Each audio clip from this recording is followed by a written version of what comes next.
Salam sejahtera untuk kita semua. Perkenalkan, nama saya Edison Sulowosodo Purba. Saya guru di SD Swasta Santa Maria Panegong. Pada saat ini saya akan menampilkan video praktik baik tentang belajar mendalam dengan menerapkan 3K: kupelajari, kualami, dan kuantisipasi. Semoga video ini berkenan untuk kita semua. Anak-anak, sebelum mulai pembelajaran kita hari ini, ada baiknya kita menyerahkan diri kepada Tuhan. Untuk itu, doa kita pada pagi hari ini akan dipimpin oleh Gisela.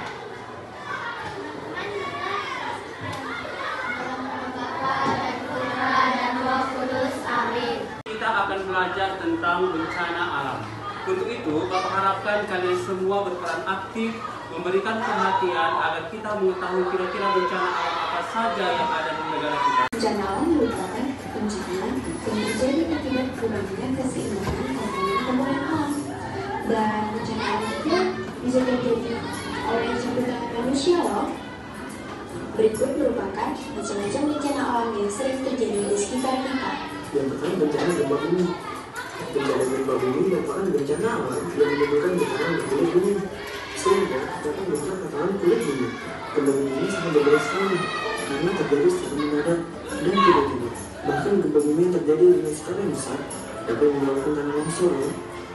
Ketika terjadi bencana gempa bumi, apabila kita sedang berada di dalam ruangan, maka segeralah untuk pergi keluar ruangan. Tapi jika pintu keluar terlalu jauh, maka segeralah bersembunyi di bawah meja atau turun tempat tidur. Dan terus. Nah, jenis-jenis bencana alam yang sering kita rasakan di negara kita, yang pertama itu adalah gempa bumi. Nah, coba ya, kira-kira siapa yang pernah merasakan gempa bumi di sini? Iya, turunkan tangannya. Bagaimana perasaan kamu ketika terjadi gempa bumi? Bagaimana? Panik. Satu orang kata coba ya, bagaimana? Panik. Yang lain bagaimana? Takut ya. Kita merasa takut, panik dan sebagainya. Itulah hal yang akan kita rasakan ketika terjadi gempa bumi ya. Kapan kira-kira terjadi gempa bumi di daerah kita, nak? Ada yang masih ingat? Tahun berapa? Anak-anak, mari kita simulasikan jika terjadi gempa bumi.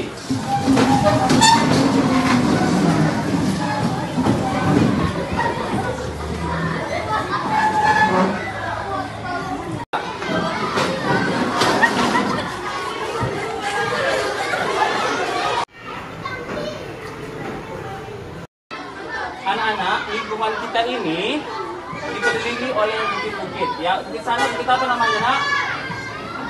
Bukit Atas Balita ya. Itu adalah Bukit Balita. Tahun yang lalu bukit itu mengalami apa? Longsor. Kira-kira menurut kalian apa penyebab terjadinya longsor di Bukit Balita? Silakan, nak. Longsor di Bukit Balita diakibatkan oleh suhu yang tinggi serta manusia sering menebang pohon di situ. Akibatnya akar pohon itu tidak dapat menyerap air yang Ada lagi yang mau menambahi? Siapa tadi yang mau bicara menambahi? Ada? Tidak ada? Oke. Jadi kemarin itu Bukit Balita itu longsor karena penyebabnya salah satu adalah curah hujan yang tinggi. Sementara di sana mungkin ada pembangunan rumah-rumah. Jadi barangkali struktur tanahnya menjadi melemah. Hal itu mengakibatkan terjadinya apa? Longsor. Oke, anak-anak? Baik. Dan membahas apa tadi, nak? Kira-kira di situ kita buat mengapa terjadi tsunami? Apa yang menyebabkan terjadi tsunami? Nah, untuk pada sekali terjadi tsunami, apa yang harus kita lakukan agar kita selamat? Itu yang harus kita diskusikan ya. Ya, silakan.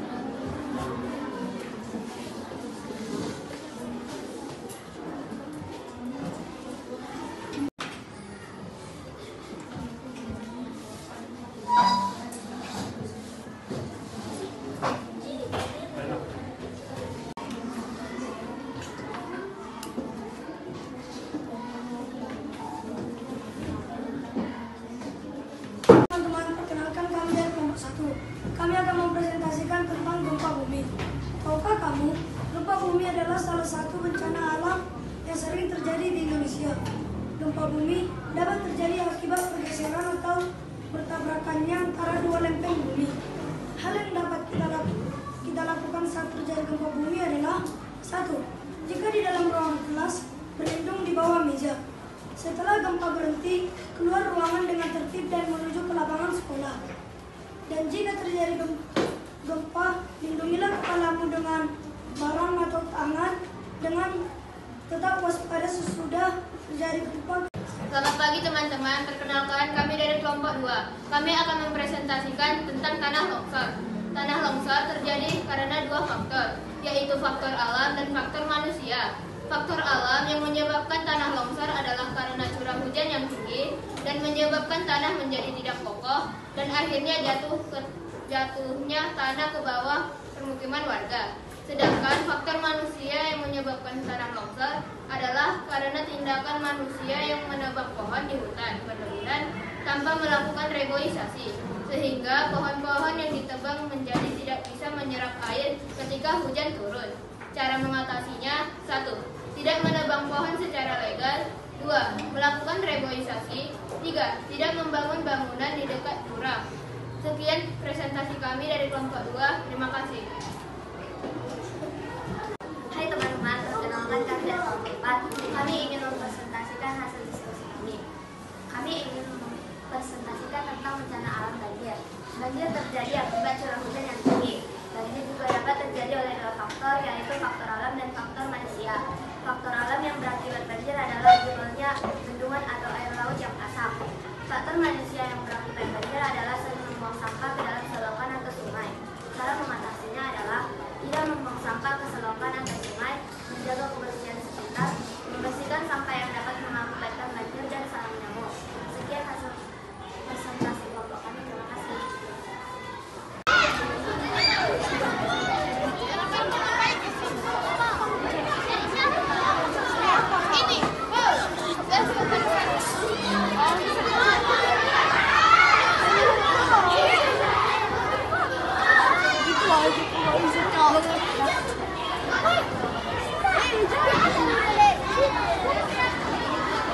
Ya.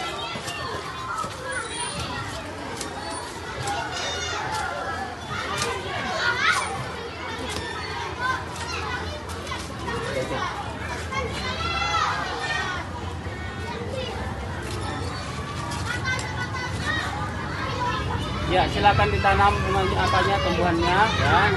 Ditanam. Nah, nanti di rumah kalian boleh kalian tanam, atau kalau ada sawahnya atau ladang orang tuanya boleh ditanam pohon ya. Itu gunanya nanti untuk mengikat tanah supaya tidak terjadi longsor dan banjir. Silakan dalam ditanam, nak.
Kamu semua bisa memahami dan mampu mengatasinya jika terjadi bencana alam di sekitar kita. Terima kasih, sampai jumpa di pertemuan selanjutnya. Demikian video praktika ini saya perbuat, mudah-mudahan berguna dan bermanfaat untuk kita semua. Horas, horas, horas.